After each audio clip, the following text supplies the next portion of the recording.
બનાસકાંઠા જિલ્લામાં કાંકરેજ તાલુકાની ગૌનગરી સિહોરી ખાતે યુવરાજસિંહ જાડેજાએ વિદ્યાર્થી યુવા નેતાઓનું કરાયું સન્માન।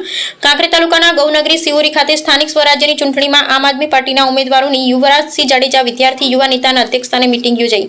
આ પ્રસંગે મુકેશભાઈ ઠક્કર, પાટણ લોકસભા અધ્યક્ષ પ્રભાતસિંહ સોલંકી, પાટણ લોકસભા પ્રભારી સિહોરી, જિલ્લા પંચાયત ઉમેદવાર ભવાનજી હાલાજી સિહોરી, 1 તાલુકા પંચાયત ઉમેદવાર રણુભા કુંવરસિંહ સિહોરી, 2 તાલુકા પંચાયત ઉમેદવાર વાલાજી તખાજી, ચીખલા તાલુકા પંચાયત ઉમેદવાર રમેશજી ભવાનજી, તાલુકા પ્રમુખ કાર્યકરો બાઇક રેલી યોજી ઉમળકાભેર સ્વાગત કર્યું। રામજીભાઈ રાયગોર, બનાસકાંઠા। આજરોજ સિહોરી મુકામ ખાતે આમ આદમી પાર્ટીની એક સભાનું આયોજન કરવામાં આવ્યું હતું। તેમાં આમ આદમી પાર્ટીના જિલ્લા પંચાયતના સભ્યશ્રી, ઉમેદવારશ્રી તેમજ તાલુકા પંચાયતના ઉમેદવારશ્રી બધા જ સાથે મળી અને આ આયોજન કર્યું હતું।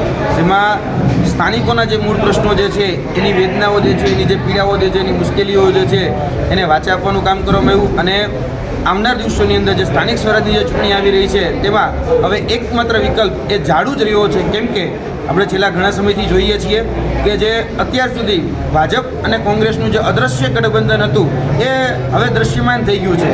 એ વર્તમાનમાં ધોરાજીના ધારાસભ્યશ્રી હોય કે પછી આ વિસ્તારના અન્ય આગેવાનો હોય તેના દ્વારા, એટલે કે કોંગ્રેસનું જે મેન્ડેટ જે છે એ કમલમમાંથી આવે છે। એ ઘણા બધા જે આક્ષેપો, જે આરોપો જે છે એ હવે પુરવાર થઈ ગયા છે। એટલે આવનાર દિવસોમાં જોવા જઈએ તો એક જ સક્ષમ વિકલ્પ હવે વધ્યો છે અને એ છે આમ આદમી પાર્ટી।